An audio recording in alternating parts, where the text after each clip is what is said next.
hi ha tota una part educativa, social i cultural que s'organitza des de la comunitat jueva.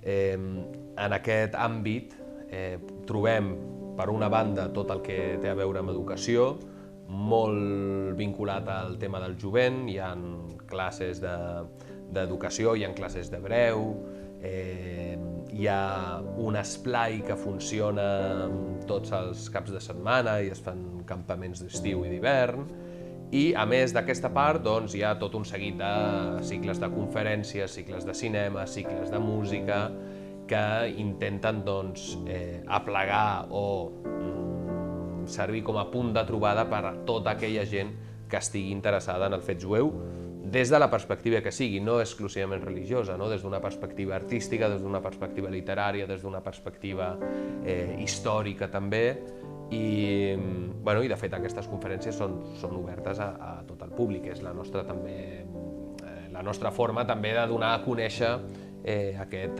fet jueu aquí a la ciutat. El 1492, quan van ser expulsats els jueus de la península Ibèrica, de fet a Barcelona ja pràcticament no n'hi havien des dels avalots de 1391, doncs van passar tots aquests segles fins al 1917, que comencen a arribar alguns jueus per temes comercials o per temes de treball des de l'Europa central, bàsicament alguns alemanys, alguns polonès, francesos, i quan comencen a ser un número important, i això assuma que comença a haver-hi una immigració de població jueva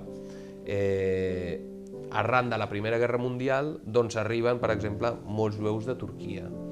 El 1924 hi ha un decret de Primo de Rivera en la qual s'atorga la nacionalitat espanyola per a aquells jueus que són descendents de sefardites. I on es troba la població sefardita? Escampada per Turquia, Bulgària, Romania, els Balcans, etc. S'acullen a aquest edicte no tants jueus. La població jueva potser en els anys 20 seria de 4.000, 5.000.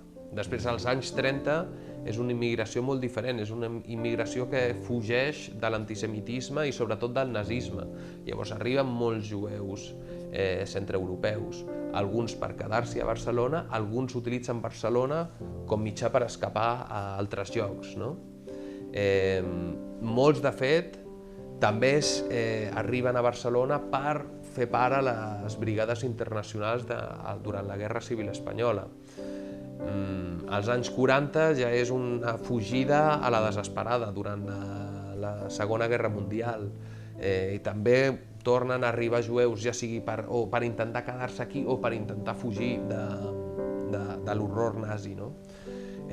Llavors, això, si li sumem després a la immigració aquesta gran del Marroc, a la immigració latinoamericana dels anys 70, que fuig de les dictadures militars, s'arriba a conformar una miqueta quin és el mapa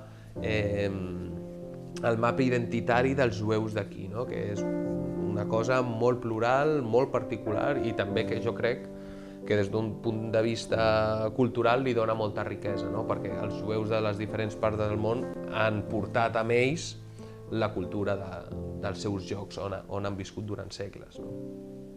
Per nosaltres és un àmbit molt important per treballar el diàleg interreligiós. De fet, participem de forma activa en un grup que es diu GETER, que és un grup de treball estable de religions aquí a la ciutat de Barcelona, que aplega totes les religions, i nosaltres participem, i de fet aquest any següent la presidència d'aquest GETER la portarem nosaltres.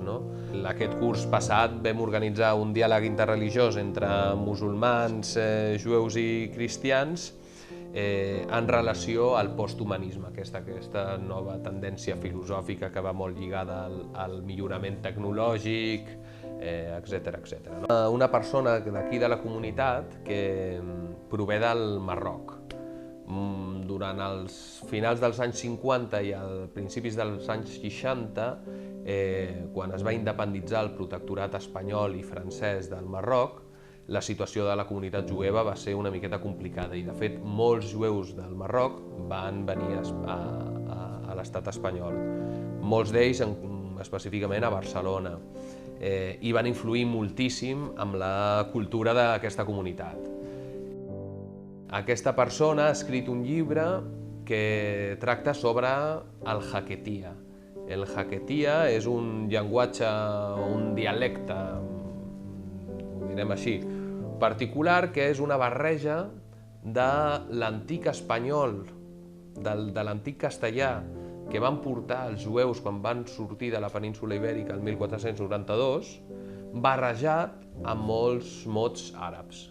Llavors, no és ladino, que és el llenguatge que trobem a Turquia, als Balcans, etc., que és aquest castellà antic, sinó que és un castellà antic, però molt barrejat amb mots àrabs. Llavors, és un dialecte que s'està perdent i aquest senyor ha publicat un llibre que tracta d'una forma simpàtica aquests temps on convivien jueus, cristians i musulmans al Marroc.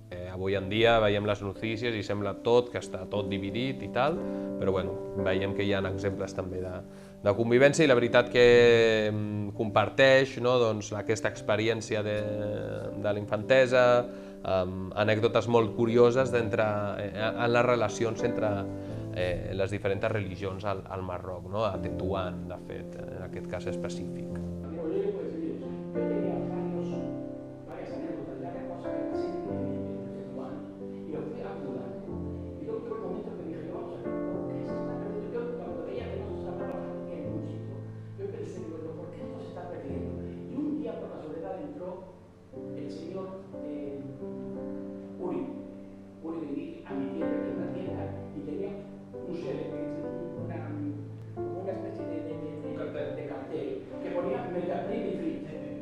Y él entró y dice, ¿tú hablas de hebreo de las manos? Digo, sí, yo hablo de hebreo. Acabé de pensar y me empezó a meter la mano. Digo, ¿dónde empezamos a hablar de todo? Entonces me dice, hay que ver la lengua jaquetía, cómo se está perdiendo, no se conoce. ¿Dónde está la gente de acá? Yo no te puedo ver. Desde ese momento empecé a recopilar todas las cosas que tenía y empecé a hablar, a escribir este libro. Y me costó justo un año después de encontrarme con este señor. Una de les coses més importants que viurà la comunitat jueva a Barcelona serà el centenari de la comunitat. Aquesta comunitat es va crear el 1917, llavors aprofitarem l'any 2017 per fer tot un seguit d'activitats i volem crear i construir una agenda cultural important.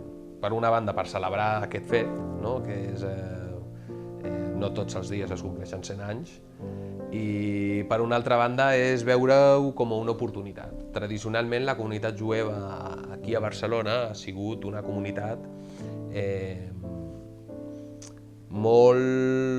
que ha passat molt desapercebuda, en el sentit que ha estat molt tancada. Però això també s'explica per, jo crec que la gent que ha creat aquesta comunitat, que no deixa de ser gent que molt d'ella ha estat exiliada, ha estat refugiada a la Primera Guerra Mundial, a la Guerra Civil Espanyola, a la Segona Guerra Mundial, als anys 50 i 60 al Marroc, als 70 de l'Argentina amb les dictadures militars. Llavors jo crec que durant molt de temps, i també durant el franquisme, hi existia aquesta sensació de dir, bueno, passem desapercebuts, no fem molt soroll, a veure, el judaïsme aquí continua sent una miqueta tabú, i jo crec que ara, amb una generació més jove, amb una segona o tercera generació inclús de gent que ja està visquent aquí, doncs jo crec que hi ha una mirada una miqueta més àmplia. Llavors, la idea és poder aprofitar aquest centenari per poder sortir a fora i reclamar aquest llegat jueu de casa nostra. Per una altra també és poder intentar buscar una normalització del fet jueu aquí, que jo pugui sortir al carrer, dir que soc jueu i que la gent no em miri com si fos un extraterrestre.